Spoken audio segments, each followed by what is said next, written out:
25 વર્ષ પહેલાં આપેલા બહુચર માતાના શ્રાપને ખૂંખાર મેલડી માતાએ કઈ રીતે આશીર્વાદમાં બદલ્યા। જય માતાજી મિત્રો, રામવાડી રામ। આજે આપણે જાણીએ કે નાનપણના અંદર તો આપણે ખોટી નાની મોટી ભૂલો કરતા જ હોઈએ છીએ, પણ આ ભૂલ આપણે આખી જિંદગીભરની ભૂલ થઈ જશે એવું ક્યારેય કોઈએ વિચાર્યું જ ન હતું। બે મિત્ર હતા। બે મિત્રએ મજાકના અંદર એક કિન્નરને પથરો માર્યો હતો। એ કિન્નરના શ્રાપ એવા હતા કે ભાઈ તારું નખો જ જજો।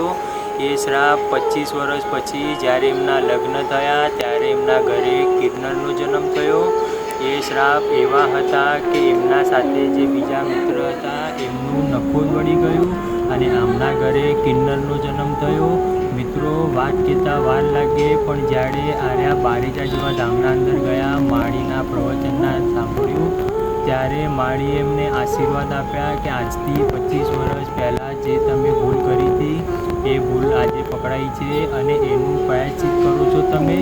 ત્યારે નવદંપતીએ બે હાથ જોડીને પ્રાર્થના કરી કે માતાજી, મારી તો ભૂલ થઈ ગઈ હતી પણ તું મોટું મન રાખીને મને ખોળે લઈ લેજે। માળીએ એમને અદ્ભુત આશીર્વાદ આપ્યા અને એવી વાત કરી કે તારા ઘરે દીકરાનો જન્મ થશે। મિત્રો, આ વાત એટલી સરળ ન હતી પણ એમનું નસીબ એવું હતું, એમના કર્મ હતા એવા, જે કર્મ આધીન એમને ખૂંખાર મેલડી માતાએ અવશ્ય ફળ આપ્યું। જો તમારો પણ એવો ભાવ હોય તો દેવને તમારા આંગણે આવવું જ પડે છે।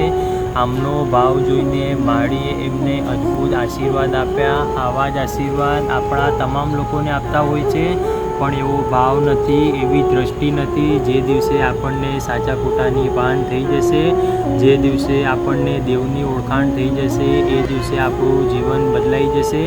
જેવી રીતે કિન્નરનો શ્રાપ લાગ્યો અને 25 વર્ષ પછી પણ એમને ભોગવવાનો વારો આવ્યો, એવી જ રીતે જો સત્કર્મ કર્યું હોય તો સત્કર્મ ક્યારેય એળે ના જાય, ક્યારેક ના ક્યારેક એ સત્કર્મ આગળ આવે જ છે। એટલા માટે ખૂંખાર મેલડી માતા પણ પ્રવચનમાં એક જ વાત કરે છે કે સત્કર્મ કરો, સારાની સંગતમાં રહો અને સારાનો સંગત કરીને આધ્યાત્મિક જીવન જીવો। તમે અમારી ચેનલમાં નવા હોય તો ચેનલને સબસ્ક્રાઈબ કરી વિડીયોને લાઈક કરવાનું ના ભૂલતા, રાજી રહેજો।